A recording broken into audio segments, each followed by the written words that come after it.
My name is Mackenzie Bannister. I am studying Family and Community Services at Michigan State University. And this week I have the opportunity to break down an article called Workplace Innovation in a Nonprofit Organization. Without further ado, let's dive in. So these authors talk about how leadership in nonprofits has been severely neglected up until fairly recently, which I agree with.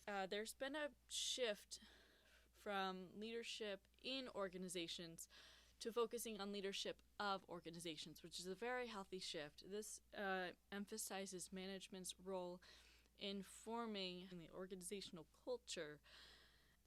As a kind of a sub-emphasis here, we're emphasizing participative management and empowering individuals, right?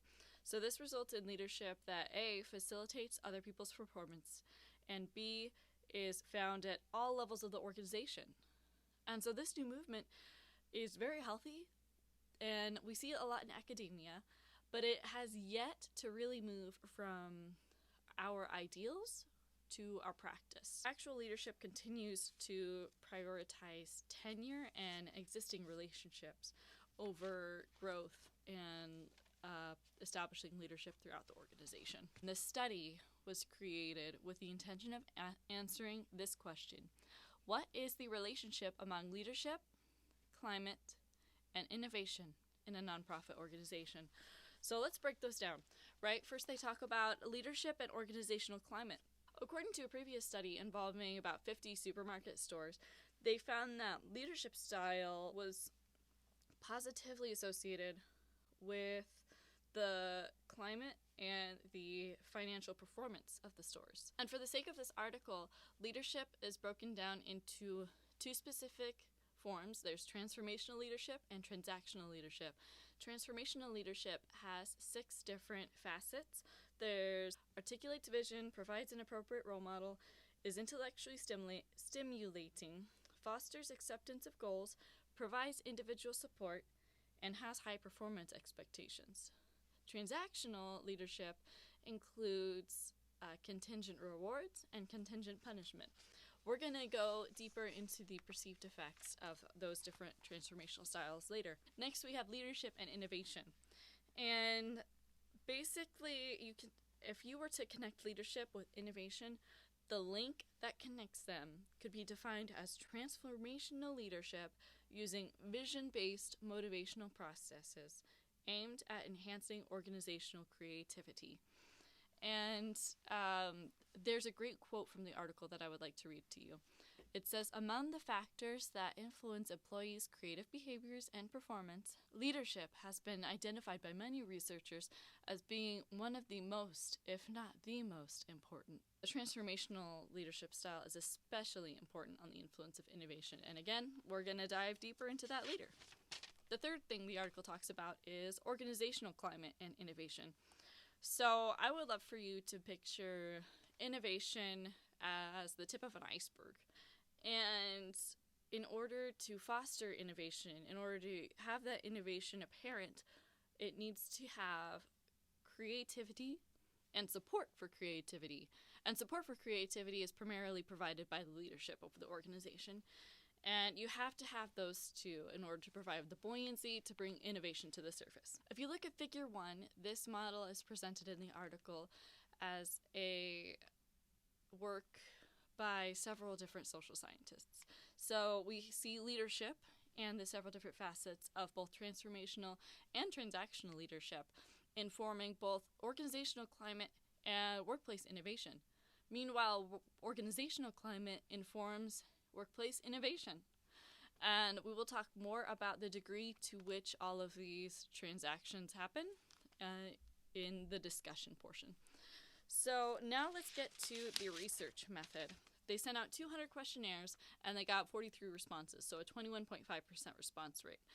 There were 5 different focus groups that were equally made up of the 5 different divisions of this one organization, because they did this study at a religious-based nonprofit organization in Australia. They justified having the study done in Australia because Australia has the 6th largest nonprofit industry, with number 1 being United States. Fun fact.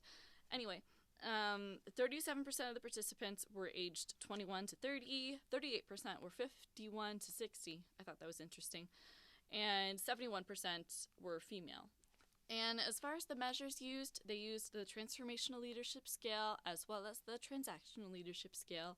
They also used a 40-item climate questionnaire meant to measure different dimensions of climate, and those dimensions were identified as autonomy, cohesion, trust, pressure, support, recognition, fairness, and supervisor encouragement of innovation. There was also a 24 Workplace Innovation Scale, or WIS, used, and this identified 4 different dimensions of workplace innovation.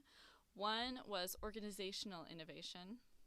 There was also innovation climate, individual innovation, and then team innovation. And as for the results, what's interesting is that all leadership scales were significantly associated with organizational climate except for contingent punishment. The strongest relationship was between articulates vision and organizational climate and fosters acceptance of goals and workplace innovation.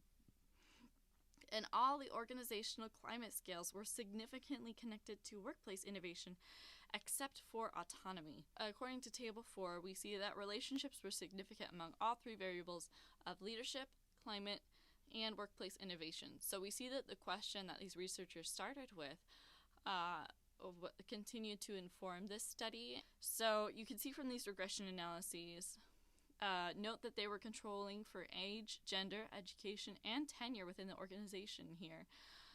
We can see that 2 of the 8 leadership scales were significantly and positively related to organizational climate and workplace innovation, and those are provides individual support and contingent punishment. I also circled articulates vision, as we talked about earlier. That has a significant impact on the organizational climate. And another set of regression analyses where leadership and organizational climate were simultaneously regressed into workplace innovation, results showed that leadership was a significant predictor of workplace innovation, while organizational climate was not, when you controlled for the effect that leadership had. Meanwhile, leadership had a greater direct effect on organizational climate than on workplace innovation. So let me break that down for you. If we picture leadership in nonprofit organizations as, say, sunshine, and workplace innovation as a strawberry, and organizational climate as strawberry ice cream, we can see that the sunlight has a greater direct impact on organizational climate than on workplace innovation. I hope that analogy helps. Unlike prior studies, this one had found a positive relationship between contingent punishment administered by a leader and creativity/innovation. And there are several possible reasons. So maybe a punishment was a task that better helped them understand. I think a great example of this is the Tagger episode of Brooklyn Nine-Nine, where Holt calls Peralta out on his chronic tardiness and his messiness, and he gives him a punishment, which is Holt kind of micromanaging him for a while and insisting that he does extremely, even excessively, thorough paperwork. And Peralta hates it, but by the end of the episode, his corrected method of doing paperwork and pursuing arrests results in the arrest of this vandal who was getting away with vandalizing police vehicles, all because he was the commissioner's son. So that's a really great example. Another interesting finding was that all of the presented leadership factors, except for intellectual stimulation, contingent reward, and autonomy, had a positive relationship with organizational climate and workplace innovation in this study. So contingent reward surprised me, but you know what? Some explanations they provided were differences in basic personality constructs. A great example of this would be Schrootbucks from The Office.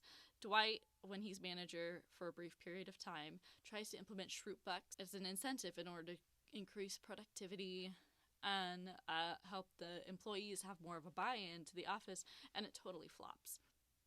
Organizations seeking to foster innovation should focus on empowering their leaders to provide individual support and implement contingent punishments I hate that they use the word punishment.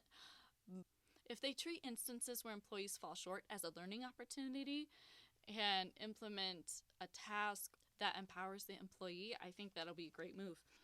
There were several limitations with this article. They only studied one nonprofit, and it was in Australia.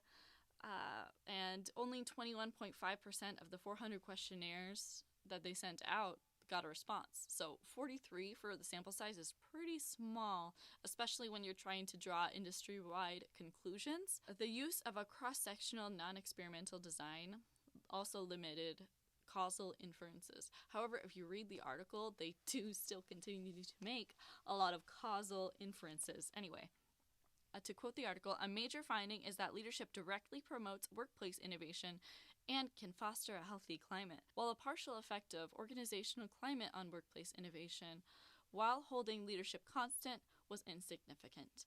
So essentially, when you emphasize and empower leadership, organizational climate and innovation will follow. But if you put all of your effort into molding organizational climate, the results you see will not be as significant. So I learned a lot from this article, and I really enjoyed it, especially because long term I do want to have a significant impact on my current nonprofit's organizational climate. I'm excited to apply what I learned here. I hope you are too. Now I have a reflection question for you.